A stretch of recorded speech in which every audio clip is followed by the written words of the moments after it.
Τώρα για να κάνετε το υπόλοιπο του σχεδίου, να πάρουμε λίγο το γκρι χρώμα έτσι ώστε να φέρνει αντίθεση με το υπόλοιπο της ζωγραφικής μας. Κάνουμε προσεκτικά το γιακά.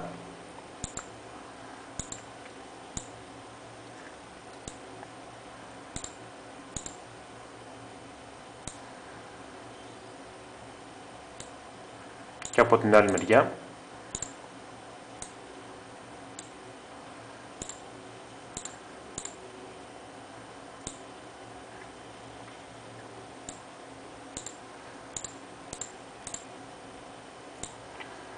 Παίρνουμε και όχι το μαύρο θα έλεγα, παίρνουμε το λιγότερο από το μαύρο, κάνουμε το εξωτερικό του σακαγιού και το μέσα το γεμίζουμε με μαύρο.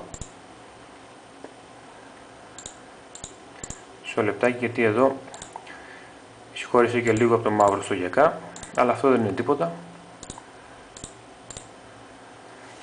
Ορίστε, μπορούμε να κάνουμε αυτό το χρώμα του πουκαμίσου.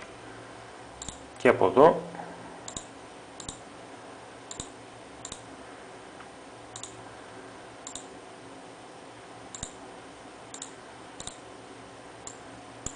και μέσα μπορούμε να προσθέσουμε την επιδερμίδα με πιο σκούρο χρώμα, γιατί το πάνω μέρος, δηλαδή το κεφάλι, κάνει τη σκιά στο λαιμό.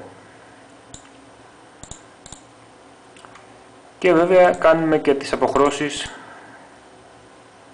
στο λάριγγα